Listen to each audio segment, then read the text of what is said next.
And here we are. We've made it. The very first edition of the Sick Podcast. Trust the process. I am pumped for this, Snake. We're going to have so much fun on this show. For today's episode specifically, we're going to dive into what you can expect from this show, what we're going to be touching on Mondays and on Thursdays.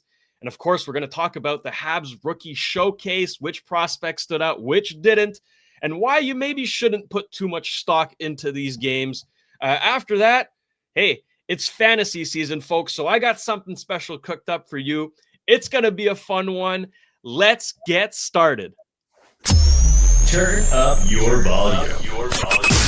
Because you're about to listen to The Sick Podcast. Trust the process. The sickest NHL prospect podcast with Snake and Shayne. With the 5th overall selection in the 2024 NHL Draft, the Montreal Canadiens are proud to select Ivan Demidov. It's gonna be sick. That's right. Producer Shayne here, and joining me for this amazing project is the one and only Simon the Snake Boisvert. Snake, how are we feeling today? Feeling great. I mean, I had a long break since the draft. Yeah. So I'm all pumped up for the next 9.5 months of scouting and reporting on young players. Absolutely. And we're going to be doing a whole lot of that right here. Mm-hmm. And you're also going to be doing a whole lot of that on another show. And I want to clarify to everybody, okay, Mathias Brunet and Simon will still be doing their show under a new name. And it'll be called Mathias et le Serpent on KO Sports. The first episode, guys, drops tomorrow morning at 5 a.m. You want to check that out if you want your French content. Who doesn't want more Snake in their life? I mean, come on. This is a no-brainer, folks. They have an amazing thing cooking up here. I encourage you all to go check it out. But I also hope that you're subscribed to this show here because we're going to be doing a lot of fun things here in English, okay? So there's going to be that difference here. You guys, with Mathias, you handle the French over here. We handle the English. So both sides can get more Snake. That's what we want to accomplish here. But basically, what you can expect from this show, Snake, is, you know, on Mondays and Thursdays, we're going to be doing two different shows, right? But both are going to be axed on prospects, the future of hockey, right? On Mondays is going to have a bit more of a Habs flavor, right? We're going to talk Rocket. We're going to talk Habs prospect, maybe your Habs prospect of the week, right? That type of thing. And I'm going to get to every week, I'm going to do a little fantasy segment. I don't think there's enough representation for fantasy hockey. We know fantasy football is a big thing, right? And we got plenty of shows about that. But I want to do a little something for fantasy hockey and for all you poolers out there getting ready for your drafts. Every Monday, I'm going to have something cooked up for you. And something I'm excited about that you and Mathias do as well, and we're going to start doing too, is taking questions, okay? Yeah. It's going to be one question per show. And I invite you all to go in the comment section because we're going to take it from the comment section on YouTube. Write down your question. We might get to it the next show. So on Mondays and Thursdays, at the end of every show, we're going to take one of your questions. So I'm very excited to read through those and select them. And on Thursdays is going to be a bit more of a draft show, right? The 2026 draft, which prospects are impressing you, Snake, which ones you want to talk about and all that. And of course, one of my favorite segments for the show is going to be the Snake's Hot Take. Every week on Thursdays, you're going to come out with your hot take of the week. We might have a little debate, a little discussion about it, and you can all chime in the comments as well. We encourage you to do so, but that's going to be a whole lot of fun.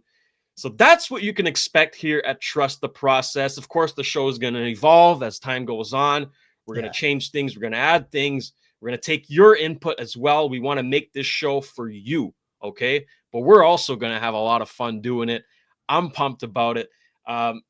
Snake, before we get started on the Habs discussion here, because that's going to take up most of this show, let's talk a little bit about yourself. You're not a very, exuberant or let's say you don't brag a lot, but you've accomplished quite a bit and you are still accomplishing quite a lot. you are currently a scout for a hockey team. Can you talk to us a little bit about that and how that's going to kind of work within our show? Yeah, I work in the QMJHL for the Gatineau Olympics. And basically, my job is to scout American players from the New England states, because the Q is pretty much only allowed to draft players from those 6 states. And I'm also going to take a look at European players, because there's also a European draft every year. We're allowed to have 3 players per team, 3 European players per team. Plus, I do some midget AAA scouting, but just as they already have a staff, but I'm kind of supporting them. We're all welcome to give our ideas on players and scouting reports. So you will see me in midget AAA arenas this summer also, this winter also. Although right now it's actually summer, and I saw a couple of games so far. And that's it. So I don't have any restrictions as to what I can talk about, but obviously I'm not going to talk about midget AAA players for obvious reasons, but everything else, I mean, I like talking about already drafted prospects. I mean, you mentioned the 2026 draft, but it's also interesting to talk about already drafted prospects. And I like going through different teams, especially the rebuilding teams like the Anaheim Ducks, the Utah team. Utah Mammoth, yeah. Yeah, the Utah Mammoth. I was thinking the Utah Coyotes, Jazz, whatever. It's confusing. It was the hockey club last year, yeah. Utah Hockey Club. So I like talking about this and how players evolve, because right now I have a list, I would say, of about 250 players that I'm going to be following closely. Drafted players that I'm interested in, 26 eligible draft. We're going to talk about a little bit of 2027, 28 draft, believe it or not. Whoa. There's a few names. Names. I don't have a long list, but there's a few names. And as well as American Hockey League players. I like to follow. We're going to follow the Rocket a lot, as you know. Yes. But we're also going to talk about the visiting teams, because there are some interesting players in the American Hockey League. 93% of NHL players have played at least one game in the American Hockey League. Yeah. Of course, Sidney Crosby, Connor McDavid, Nick Suzuki, these guys, they haven't played in the AHL. But there are some very good guys who at least played a few games. Cole Caulfield played a few games. Absolutely. And most goalies, well, pretty much every goalie has played in the AHL. It's very rare that a goalie will jump from junior hockey or European hockey to the NHL. So there's always something to talk about, really. There's dozens of players. And as you say, it will evolve because things happen during the year. There are trades being made. Oh, yeah. There are players who get injured, some other who are very disappointing considering our expectations at the beginning of the year. There are surprise picks. Remember a couple of years ago, I don't think on September 15, 2023, we would have talked about Beckett Seneca. Yeah, no, certainly not top 3. That's for sure. Yeah. Oh, certainly not top 3. I mean, in my book, he was like a second or a third round pick in September. Then he picked up steam after the holidays, and I had him number 4 on my list, but it took a long time. So look, a season following prospects is full of surprises, and it should be a lot of fun. I'm going to be going also to NCAA games. North Dakota, very interesting team for prospects this year with Keaton Verhoff. They're coming to Potsdam, New York, which is only a couple of hours away from Montreal. They're going to play Clarkson University in October, 2 games. I'll be there. So if there are guys from the area who want to, a couple of hour drive on a weekend with your buddies, let's talk hockey between periods if you guys want to come. I knew in Burlington last year I went there, and there were a lot of people coming to talk to me, and always a lot of fun talking to passionate hockey fans and prospects fans. Absolutely. And that's what we're hoping to build here, this community, right, of hockey fans and hockey minds who are excited about the players to come, right, as excited as we are.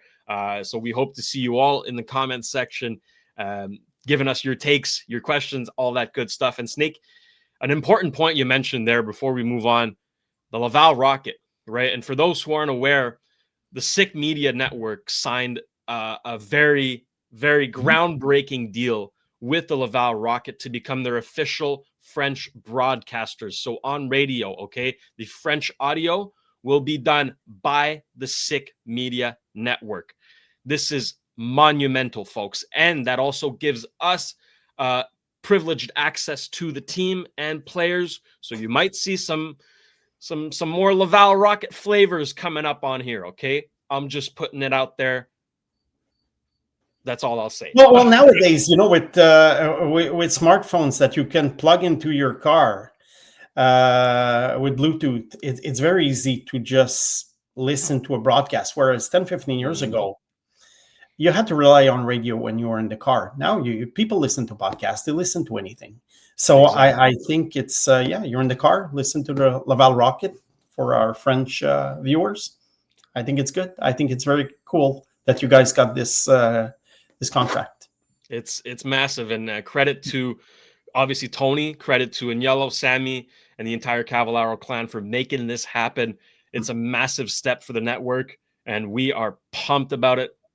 We hope you're also just as pumped, because it's going to be a fun ride, and the Rocket should be a lot of fun to watch. And I think this is the perfect segue to talk about what we saw this weekend, because Snake, we had hockey. Yeah. We had hockey to talk about finally at the Bell Center, and I was there Saturday night to take in the action as the Montreal Canadiens prospects take on the Winnipeg Jets prospects. Obviously, the game, Habs lose 4-3, but I think before we get to the players, we've got to talk about the event itself and what it means, what it represents, and what kind of value it has, really, because these players, for everyone to remember, have been playing together for a week, okay? There is absolutely no chemistry whatsoever, and I think it'd be foolish to evaluate that as a team performance. These events are strictly individual performance evaluations, and even then, it's not that much value because, again, for certain players, they don't want to get injured, they don't want to do too much, and then you got other guys who want to do too much because they want to make their place, they want to showcase what they have. Snake, talk to us a little bit about that, what these events mean and how to evaluate them. Well, I think, first of all, I glanced through some prospects games this weekend, and lots of small arenas with 500 spectators. Montreal, 21,000. I mean, that's doing the wave for 10 minutes. How people, lots of kids. And I think it's very good because the tickets are cheap. And it's an opportunity to gain new fans. Yep. And we all know that with sports, you usually become a sports fan when you're a kid, usually. And I think it's very, very fun. It might be the only time that some kids will go to the Bell Center this year. They got to see Demidov on Saturday night. It was fantastic. So at least, people can see him live in person at least once. I think that's why they made him play. Yeah.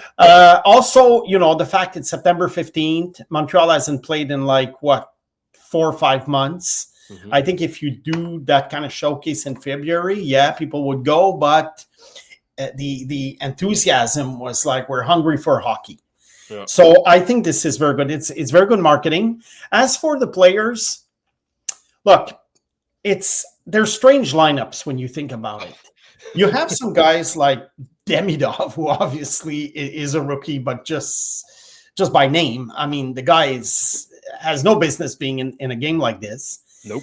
But you have guys like Oliver Kapanen, who has played NHL games. He's 22 years old already. Mm-hmm. So you can see that he has a lot of experience. You're going to have some 18-year-old guys fresh out of junior hockey who will be sent back to junior hockey or have already been sent back to junior hockey the day after. And so what do you make of all this? What do you make of all this? I think you can look at individual skills. But again, the individual skills, all these players have individual skills. It all depends on who you play against.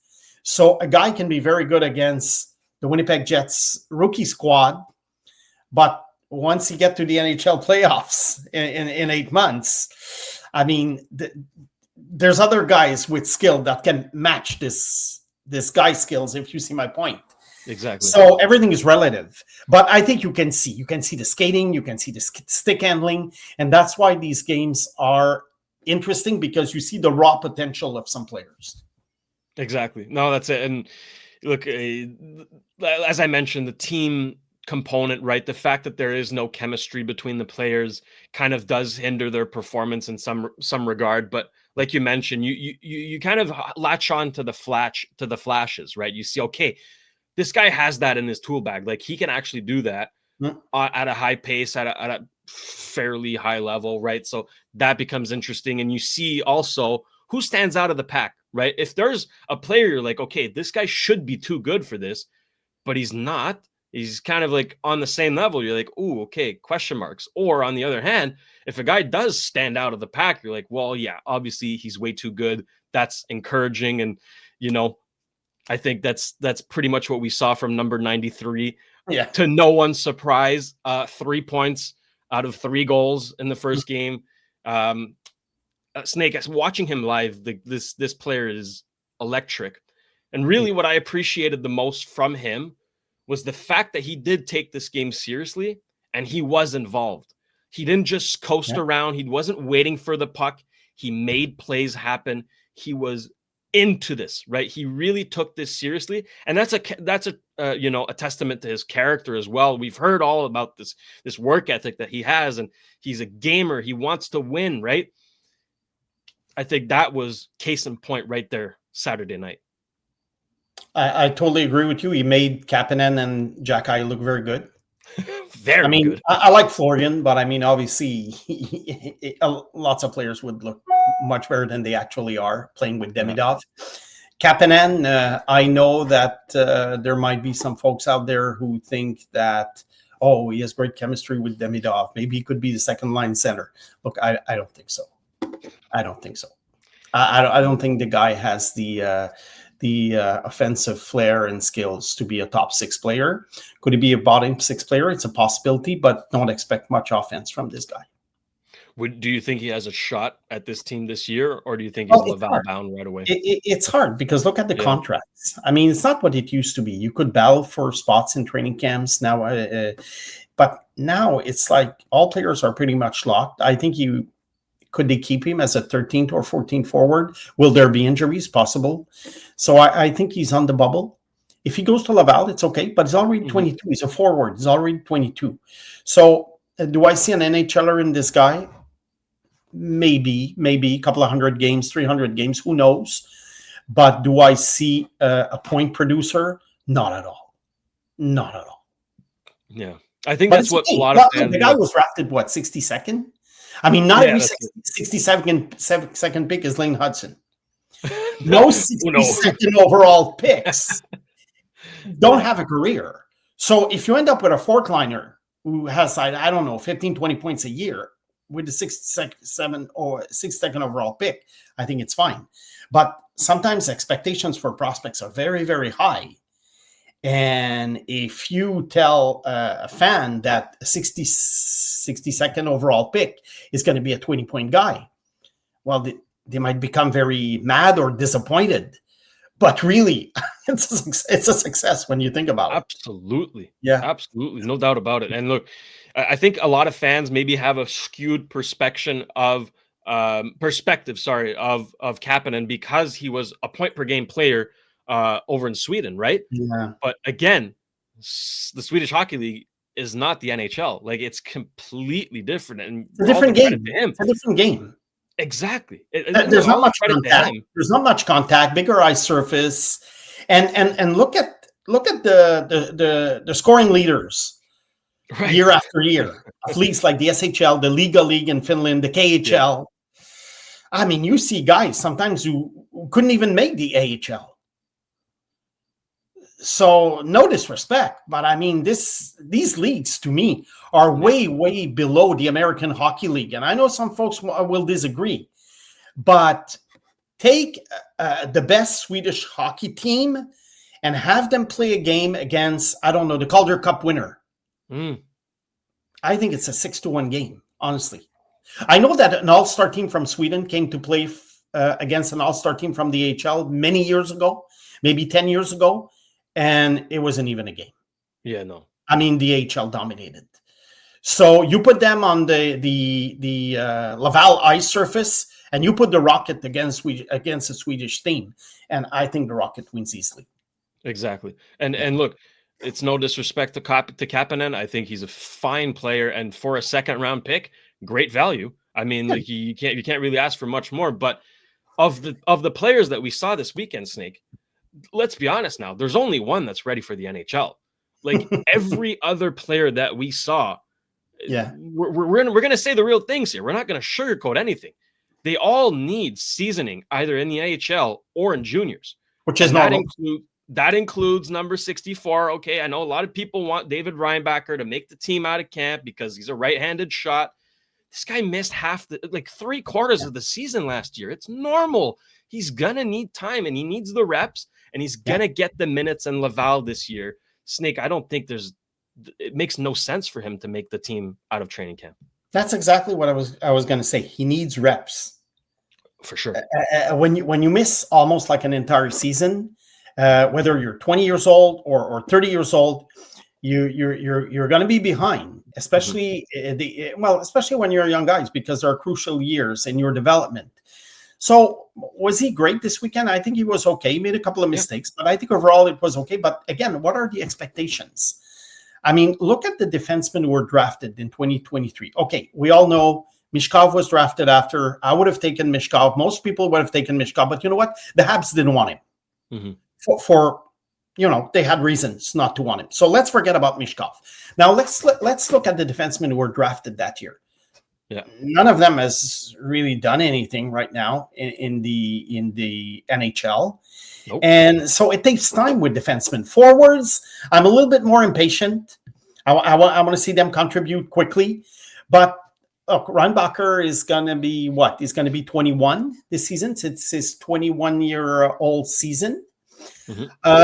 Normal to be in the AHL. Now, do we think that this guy can be a 60, 70-point guy in the NHL? I don't think so. I don't think the expectations were never that he was going to be a great offensive player. But I think that what he has on his back is the fact that he's, or let's call it the elephant in the room, is that he was drafted number 5 overall. And a top 5 pick, in our mind, is a superstar player. Well, not always. And so what is his ceiling? I don't know what his ceiling can be in terms of points, but because you never know how much ice time the guy is going to get on the power play. Lane Hudson is obviously taking over the power play for the next few years, many years actually. Yeah. Well, unless he wants to become a free agent in 3-4 years, but I doubt it. So look, if he makes 35, 40 points and he plays a solid game and he's a strong presence on the ice and he becomes a minute muncher, I think it's fine. You need guys like these. Of course. And again, you have to look at who they didn't pick. Look at the 2023 draft. I know it's very early to check, and I'm not being a Habs apologist here. You know me, Shayne. Oh no, you say it like it is. I say it like it is. I was on Bergevin's case for years and years and years. But and I would have taken Mishkov too, and so that's not the point. But I'm looking at Reinbacher now. We're living with Reinbacher. I think 35, 40 points and being a solid presence, minute muncher, 22, 23 minutes a game at his peak. He's part of a top 4, a solid top 4, let's say with Hudson, Gooley, and Dobson. Yep. I think it's fine. That's phenomenal. Exactly. Yeah. And look, I didn't expect him to break it wide open this weekend and be a standout or anything. I wanted to see a player who was playing with confidence, right? Playing with not ease, but you know what, not afraid, right? I didn't want him to be afraid to go in the corners, get physical, use his body, and that's what I saw. So that's why I'm encouraged from Reinbacher this weekend. I think he made some mistakes. Of course, he got walked on the on the second goal for Winnipeg. That credit to Yoder, I think is his name. Great move there. But look, I think from what you could have wanted from Reinbacher this weekend, he hit those notes. I have no gripes whatsoever, and I want to see a full season of him in Laval this year, healthy. Yeah. And then we'll evaluate. Or at least until Christmas. If he dominates and there's injuries, you can think about recalling him. Yes. But I wouldn't touch him before December, I would say. Even if there's a big injury rash, in October and everything, there's other guys they can call up. Give him time, give him stability. I think that's what he needs. He needs stability. The Rocket is going to have a good team. So it's fine. 21-year-old defenseman, big guys especially, it takes a little bit longer. I'm okay. It's all good. Exactly. Now, Snake, I want to ask you about another defenseman, and he was, listen, he took the crowd by storm. He became a fan favorite pretty early on.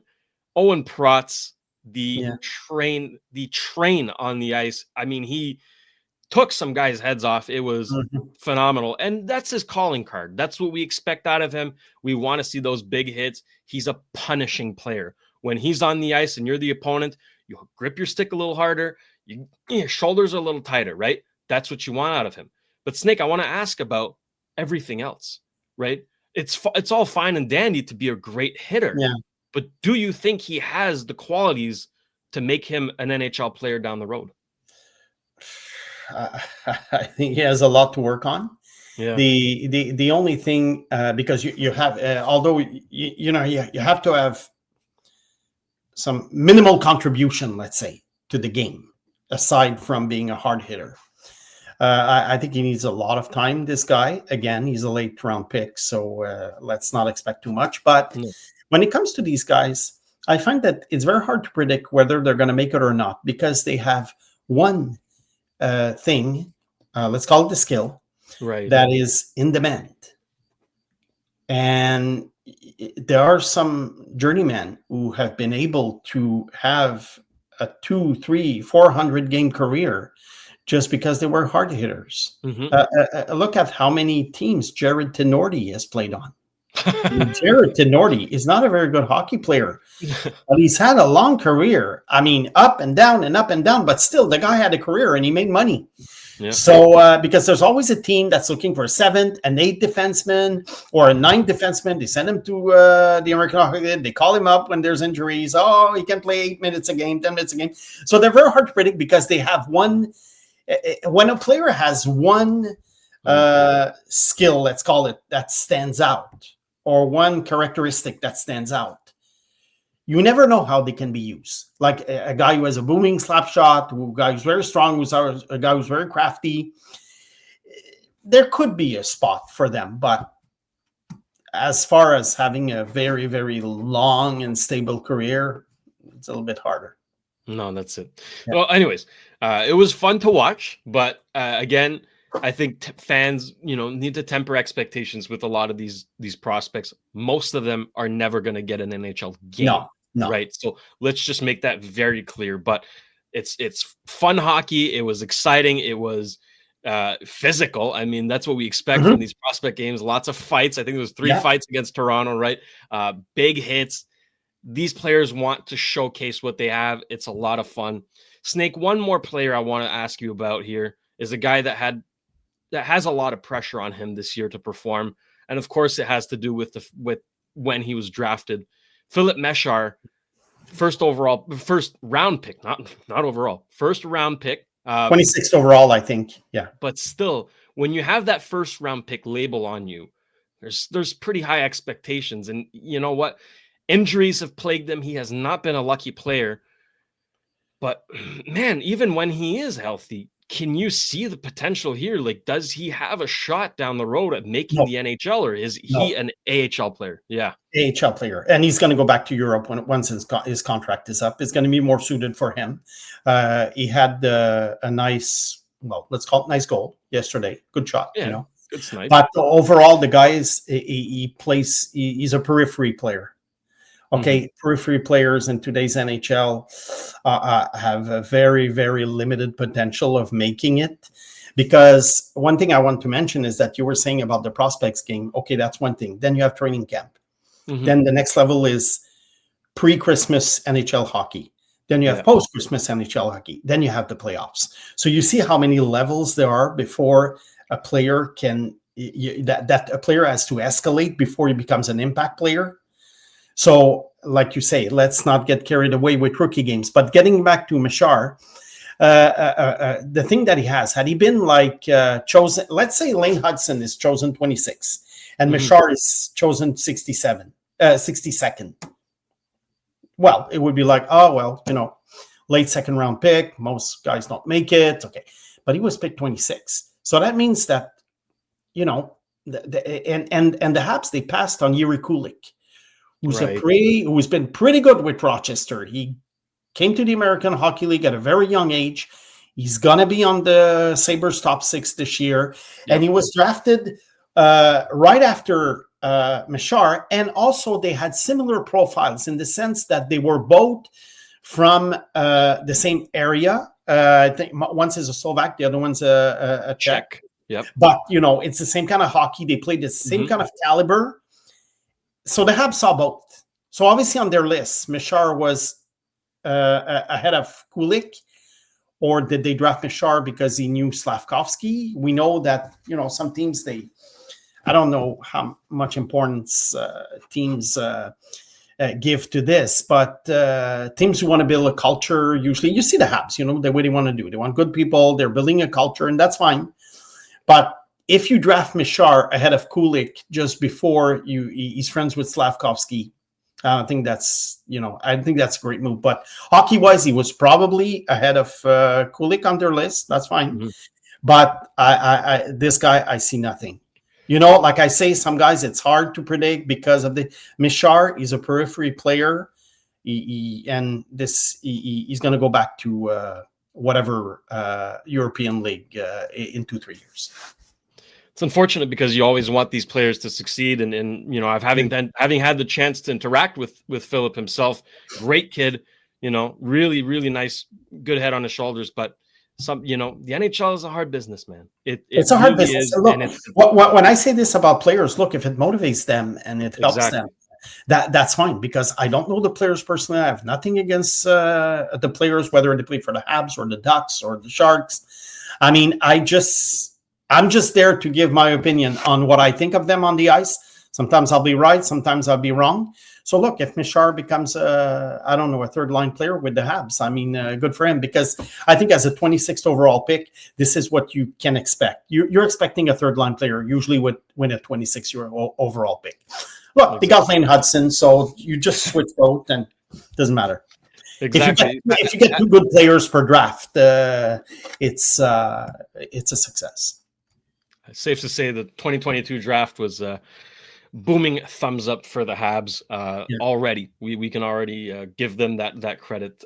Snake, before we move on, is there any other players that you saw this weekend that you'd like to highlight or low light if there's some that really disappointed you? Maybe Owen Beck. Beck was okay. He took Demidov's place in Sunday's game. I think, again, Demidov, early second-round pick. Opinions vary on this guy. I remember Tony this summer who talked about a potential 40 to 50 point guy.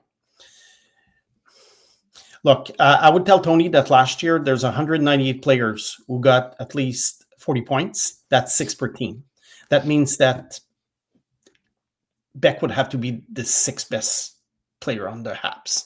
I don't see it. Can he become a bottom 6 player? I think so. Now it's his second American Hockey League season.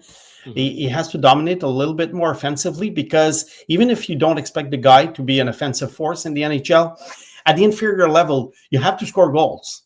And because most good checking forwards were high-scoring juniors. Yep. Beck was never really a high-scoring junior. So the jury's still out. I see ceiling as a 4th-line player. Again, early second-round pick. You're looking for 4th-line players. Yep. I just think that expectations are off the roof in Montreal, unfortunately, and we're just trying to temper these expectations. But sometimes we get, lots of stuff thrown at us for doing this. We say it like it is, and that's how it's going to be here at Trust the Process. Get used to it, folks. But listen, I love Owen Beck. I love what he can bring. I loved his physicality this weekend. I thought he was also very involved physically. He's not the tallest, but he is wide. Like he's a thick kind of guy, and he's not afraid to throw around the body. We remember at the Memorial Cup when he blew up Easton Cowan. He's got that in his repertoire, right? He can do that. I think that, like you say, that's going to play into the fact that he's going to be mostly a bottom six, hopefully center. He's been playing wing a lot, which is, again, confusing for me because he was the best face-off guy in the OHL. Jury's still out. Give him a season in Laval. We'll see what happens. But again, let's bring it down a notch. I was disappointed that Bryce Pickford got injured and couldn't play. Because he was one of my sleepers from last year's draft. And it was very interesting that the Habs drafted him. Like, he's going back to the WHL. He'll be in Laval next year. This is a guy who I think has a shot. If not with the Habs, maybe with another team, because the Habs are going to have like lots of spots taken for many, many years on defense. But that's a guy I would have liked to see. So that was my only real disappointment of the weekend. I could see my little Bryce Pickford play. I was also disappointed to not see Hayden Papanekis. He got mono, so he was sick. He couldn't play. I liked what I saw briefly from him at the little development camp in July. Big 6'5" center, right? Can move well, got good skill. Was looking forward to seeing what he could do, but you know what? Mono is no joke. So rest up, Hayden. Hopefully, it'll be a while before he comes back. Anyway, this guy I think is a long shot, but we'll see this year. We'll see. I think the 18-year-old season. I don't pay much attention to the 19-year-old season of a junior player, because it's normal for them to dominate. But the 18-year-old season can tell a lot about how a player has evolved from a 17-year-old player who might not have much ice time. And at the age of 18, he becomes a veteran. He becomes a top six player. So I think it's going to be interesting, but we'll have to wait till after the holidays. Exactly. All right, Snake. Before we move on here, I want to take some time to highlight and thank our partner here at the Sick Podcast, and that being Betway. Folks, you can go all the way with Betway, and you can get a free bet up to $200 if your first bet loses. You can scan that QR code on the screen or click on the link in the details section to create an account and redeem your welcome offer. Now, the offer is only available for new customers. Terms and conditions apply. The offer is not available in Ontario. You must be 18 years or older, and please play responsibly. I'm going to keep the fantasy segment short this week. We might get to my overrated and underrated players down the road. Let me know in the comments if you'd like me to do it. But for today, I'm only going to focus on one guy. And this is a player that I've deemed as a potential breakout candidate for fantasy hockey. Okay. Juraj Slafkovský. All right. So again, this show is Habs flavor. I got to give it to Slav here. And let me tell you why. Okay. For the last 2 years, he's been known as second half Slav. I think this is the year he finally gets known as full season Slav. Okay. He's going to want to start from October. He knows what he has to do. And he's going to be on one of the best first lines in the NHL. Statistically speaking, Caulfield, Suzuki, Slafkovský, 5-on-5 were one of the best lines in the NHL last season. If they can keep that momentum going, and on top of that, him being on the first power play unit with Demidov on there, assuming, and he can, carve out a role in front of the net, being a puck tipper, getting those nasty rebounds, right? He can get a lot more points. Now, last year, he finished 115th total points in Yahoo, right? This year, they have him ranked 80th. So they're of the same opinion as me. They think he's going to have a big year.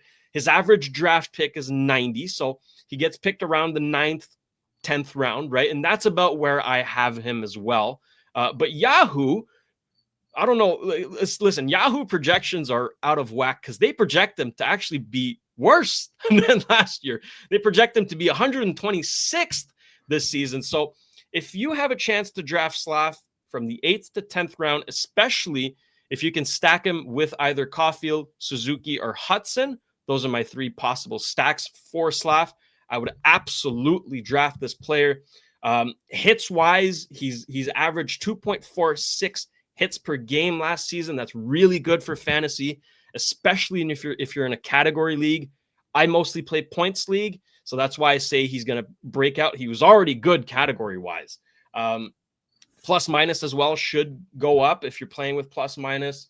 So all in all, I think Slavkovsky could be poised for a fantasy breakout season. Snake, what do you think? I think Slavkovsky's season is going to be very important because it's the fourth season. It's his fourth season. And although he's only 21, which is the same age as Owen Beck, who's starting his second year in the American Hockey League, I don't think Slavkovsky can be evaluated with the same standards. No. Usually guys who are drafted in top 3, top 5, by the fourth season, especially forwards, by the fourth season, they have to show that they're worthy of having been a top 5 pick. Mm-hmm. Slavkovsky, point-wise, got 51 points last year, I think, and 50 the year before. He's on the first power play. He plays with Suzuki and Caulfield. Suzuki and Caulfield were very good last year. So you expect more from this guy. Yeah.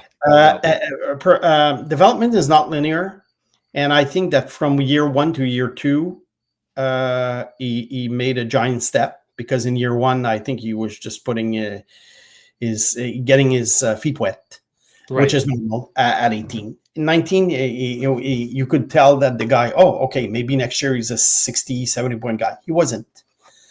But I think this year is very, very important. If you see another 50, 55-point season, maybe that's the type of player that he is. And perhaps at some point, he's a top 6 player, but perhaps at some point he might not necessarily play with the same guys anymore. Demidov's here, and at some point Zarovsky, Michael H are coming. Bolduc is already here. I like Bolduc a lot. Oh, yeah. So I don't know how Martin St. Louis is going to mix things up, but at first he's going to start with Suzuki and Caulfield. I mean, it's a tried and true line.